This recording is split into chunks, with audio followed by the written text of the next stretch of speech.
Well, hi everyone. Barbie and I are really pleased to be here to share some of the findings from our latest study that we've done together into children's reading. This is only a whistle-stop tour because there is so much, so we'll kind of hopefully give you a flavour of it. What I thought I'd do first is give you a bit of context so you could see where this came from. So Egmont's the third largest children's publisher in the UK, and our company purpose is to inspire children to read, to make every child a proud reader. So obviously a big part of this is trying to make sure that we've got something for every child, and part of that's the breadth of our portfolio, which covers magazines and books, as you might know, and all kinds of books, from graphic novels and non-fiction, licensed characters through to fiction, new authors and the classics. So, a lot of everything really.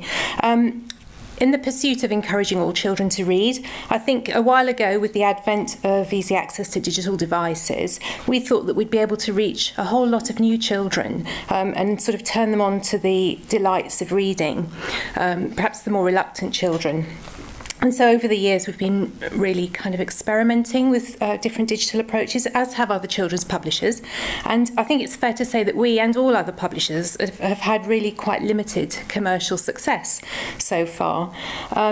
However, the children's book market is doing really very well. So last year, it was £22 million up year on year, which is 7%, and shares grown steadily. So I think it was in 2011, the children's book market was 20% of the entire market, and last year it was 25%. All this growth is from print and not from digital.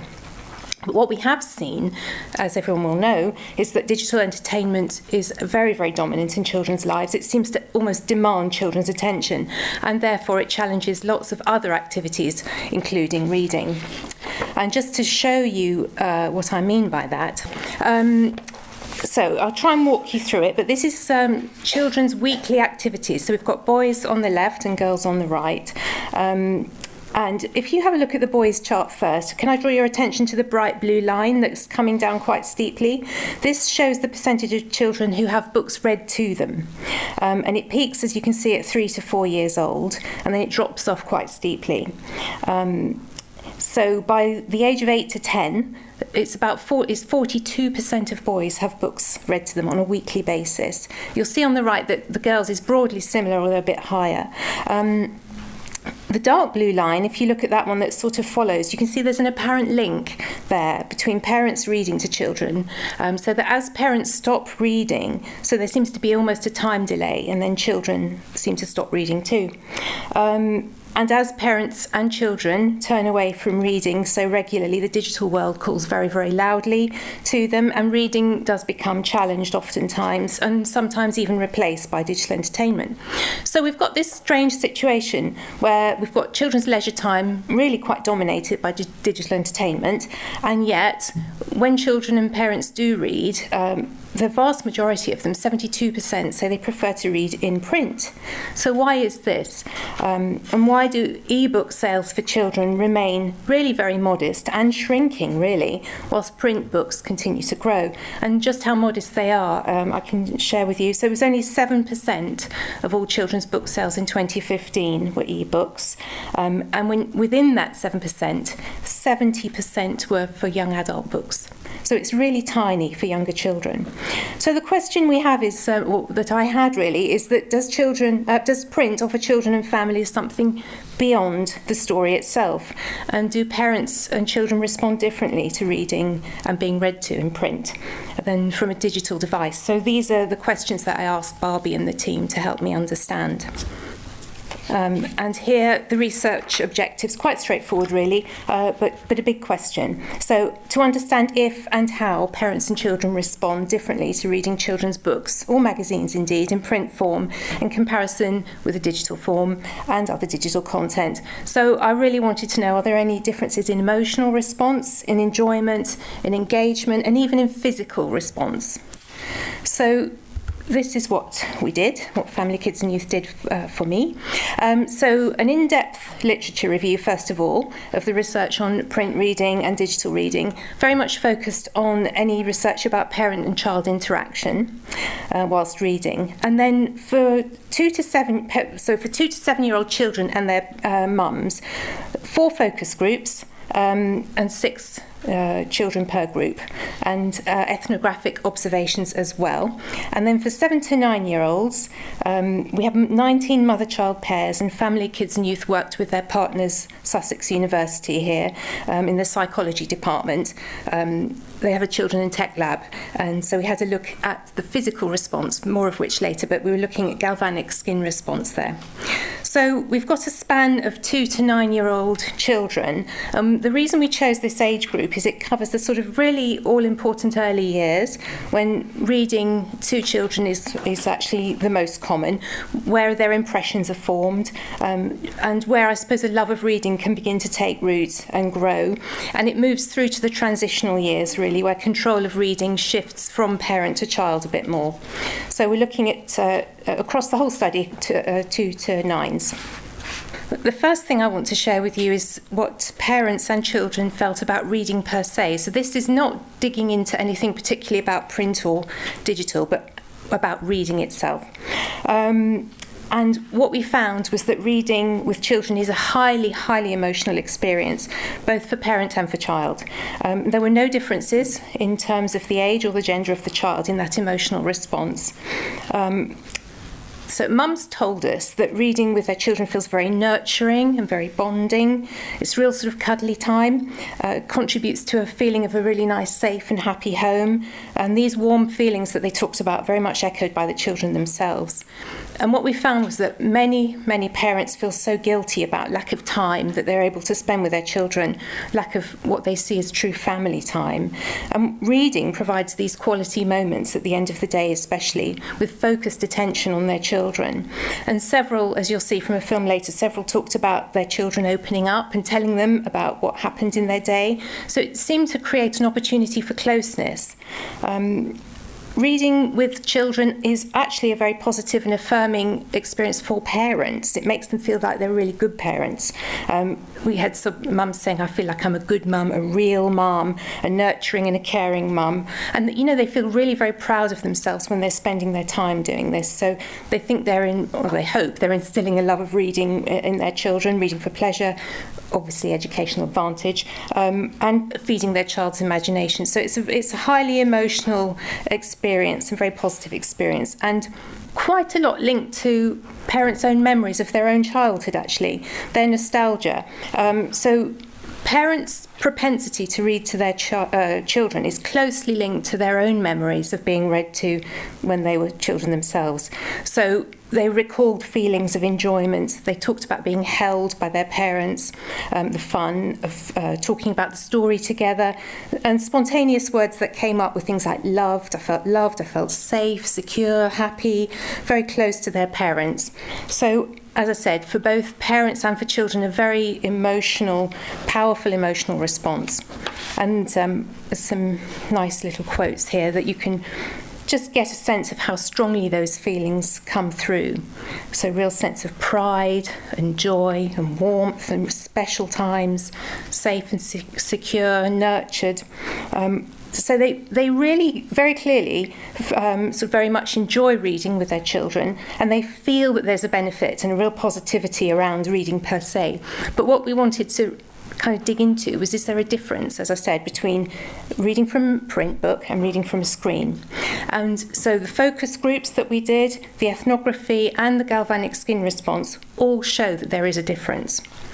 And the first thing I'm going to talk to you about is a bit about the galvanic skin response and some ethnography, the first bit of the ethnography.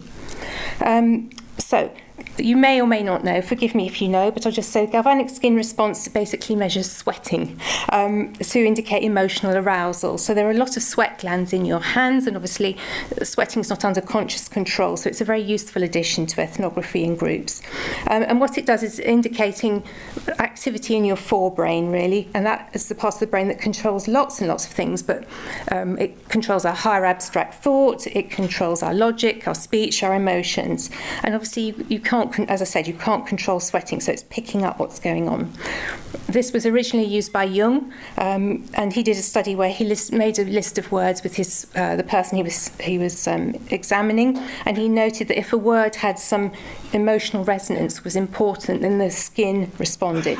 So simply put, I think we can say that increases in skin conductance really indicate a higher emotional arousal. But it's really important that that arousal can be positive or negative. It's just like you can think either excitement or stress, you know, it's a heightened response that it's picking up on. So in this part of the study, we gave the children free choice of 2 Egmont books, Barry Loser or Mr. Gum, and then they read 1 chapter on a device and 1 chapter in print in randomised order, and the mums read as well. And we filmed them while they were doing this, and we measured them. So when they were hooked up to this responder, they were being measured and also being filmed at the same time. So here we've got 19 mother-child pairs. So we've got 38 lots of video and responses to look at. And I can show you. The first thing to say, it's a strange graph. This is what we get from the academics at Sussex. So the results were different, as you can see. The green line's the ebook, and it tells us that there's a slightly higher arousal than with print, reducing slightly over time, but not a lot. Perhaps this indicates excitement, more anticipation of reading digitally. I kind of think of it as like more buzz, you know, more sort of excitement. But as I said, arousal can be negative. So it could also be prompted by frustration or adrenaline, different things. So Barbie's going to pick up on that in a bit, actually. But what you can see is the skin response in the red line to print reduces a little bit more over time, and it dips at 2 minutes. So they're different.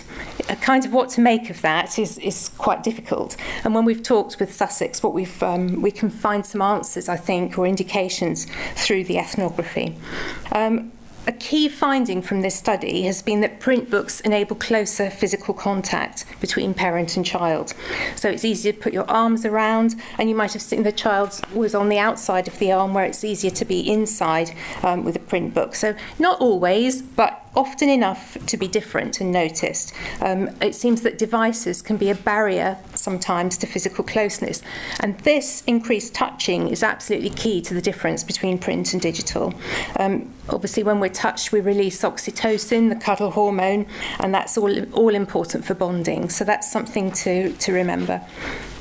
Now, as I said, while they were hooked up to this device measuring their sweat, the ethnographers they were being filmed, and the ethnographers picked through all these films looking for signs of emotional attachment. So positive emotion and interaction, like facial expressions, how much they're touching, eye contact, showing affection, and so on. And if you have a look on the left, what you can see is the average findings from reading in print. Mum's in the blue and the child's in the orange. And what you can see is that they found that emotional warmth, indicators of that, rise over time. So as they get into the story, warmth and positivity seem to increase. In contrast, when you look on the right, you can see, reading from the ebook, the emotional warmth drops over the same period of time. Well, I think it's interesting, you can see that the scores are a little bit higher for the ebook at first, and we think maybe this is the anticipation of reading digitally, the excitement. You know, kids really associate screens with a great deal of fun, maybe it's a novel experience, and yet despite that, the warmth drops over time.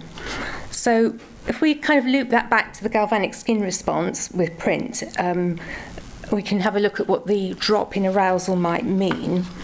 It's quite helpful, I think, if we put them side by side, and that's what we did when we talked with Sussex. So, if you put the first, put them side by side, what you can see is the shape of the graphs. That's what they're very excited about. They're obviously on different scales. They're obviously measuring entirely different things, but the trajectories are different.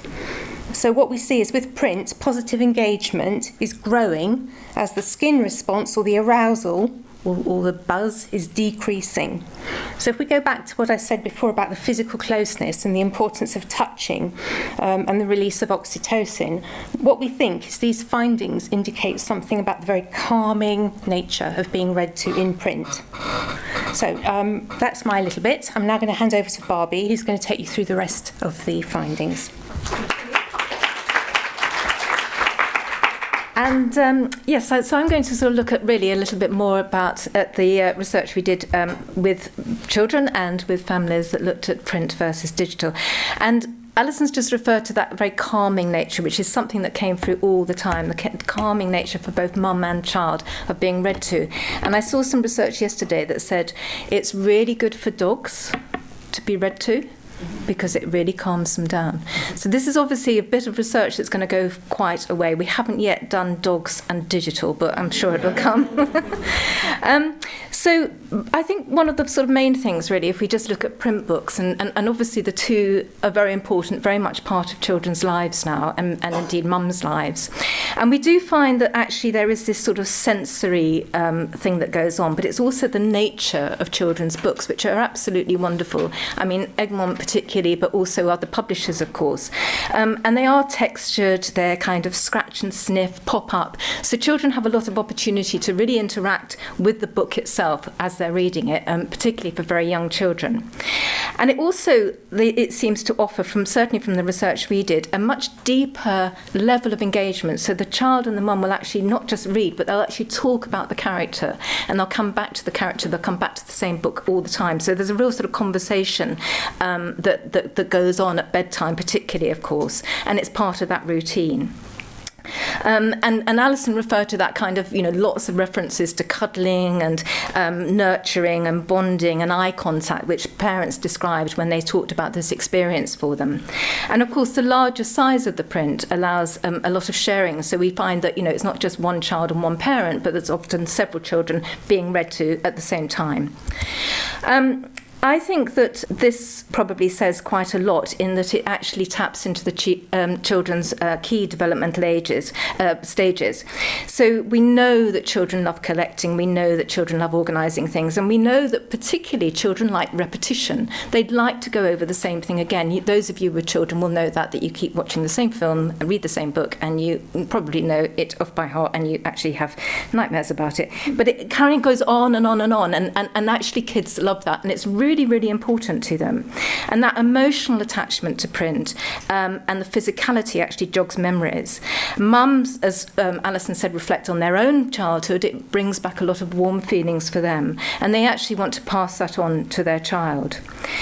Interestingly, this point we picked up particularly when we did the ethnography in home. We found that parents actually liked the notion of having books lined up. They felt it actually made a statement about them and their children. And it was kind of, I think we all probably do that a bit, that we have lots of books that we may not have actually read, but we kind of buy and then think we'll read them, and we stick them on our bookshelves. And actually that's the case for children's books as well, that parents have a lot of books for their children. And it's kind of quite important that this is shared and seen by others. Now, this next slide, I think, says a lot about what we're trying to say. This particular mum was actually, when we were every time we interviewed her and saw her, she was breastfeeding her baby, who was quite a lively baby. And as she was breastfeeding, if she was reading to the child, she tended to breastfeed the baby and cuddle the child at the same time. And there was this kind of real nurturing, amazing sort of image that went on. And when the digital device arrived, she, of course, was sitting by the child. But as you can see, the baby actually, and it doesn't show it here, but actually there's another shot where the baby comes off the breast and looks at the digital device, because, it's kind of so attractive. And I think it says a lot about that nurturing element that we're talking about. So, of course, there are concerns that Maurice actually referred to about concerns that parents express about digital. Too much screen time, what's going to happen to their eyesight, or will they be overstimulated? It's a terrible distraction. And also, is the child going to become used to being on their own with it? And I think to some extent that is the case, that, you know, there is this sense that you kind of give the device to the child and they get on with it on their own, whereas with reading you kind of have to have a connect. And there is actually conflicting behaviour and attitudes. So most of the parents we talk to, of course, are using tablets. Of course, they're using digital all the time. They love it. The ones who are actually using them a lot tend to be much more pro-digital for their kids and wanting their kids to read on digital than those that aren't.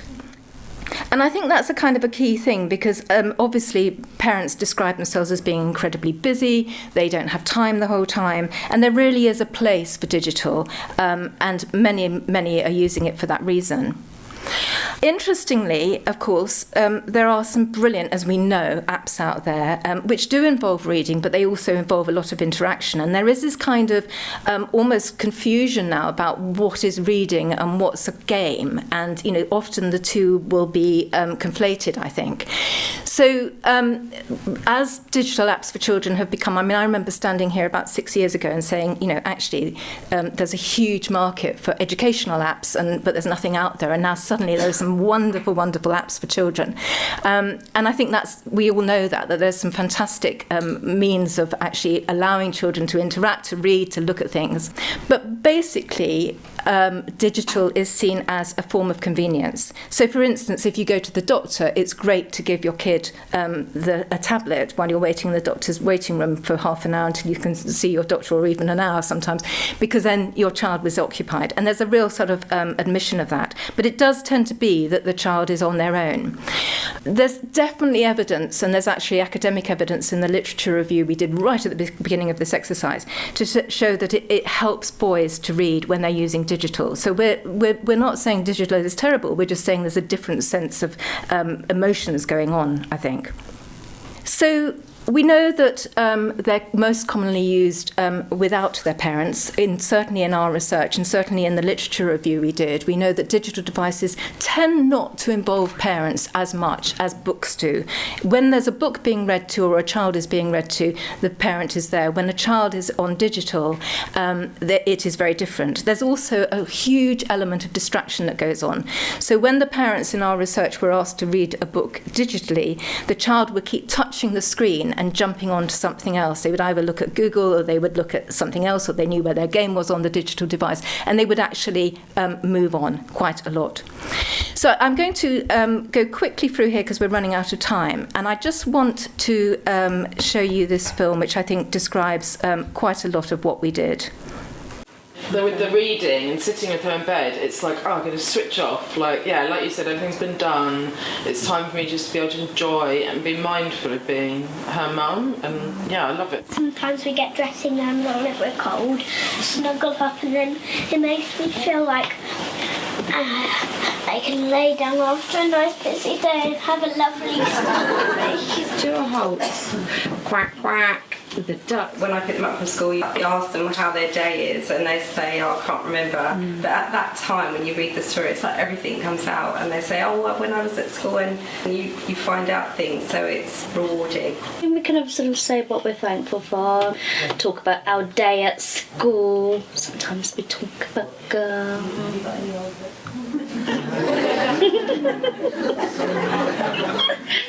And with the books, you've got the pop-up books, you've got scratch and sniff, you've got the touchy feely. There's a whole range of different ideas that you can get with a book rather than with digital. Yeah, she's very old-fashioned here. Something that's also really beautiful about books is that they can be handed down through generations. Yes, definitely. Like this one. I just like the idea of books, the feel of books, going through them, sieving through them. It's just a nice feel, opposed to just picking up a tablet for everything.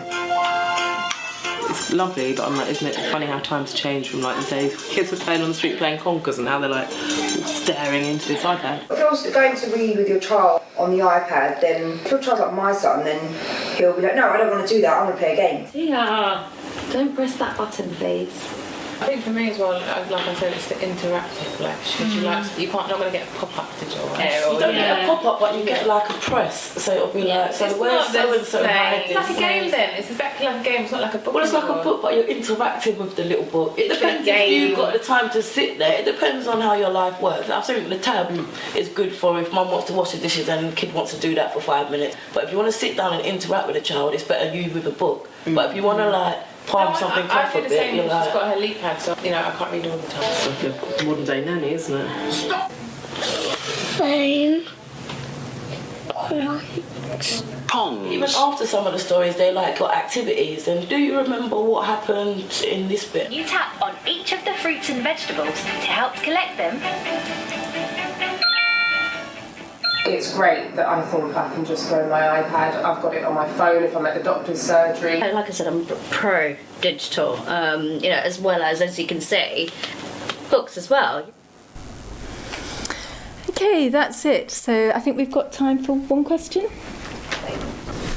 Hi. So much seems to be driven by almost the nostalgic desire for physical books from the parents, and actually the emotional response seemed to be driven by the parents. I was wondering if you thought that the current generation of digital natives, as they get older and they have children, do you think that these findings will still stay true? Do you think that the print books will still have that emotional resonance, or do you think that as that sense of nostalgia to physical books disappears, that so will the emotional connection with physical?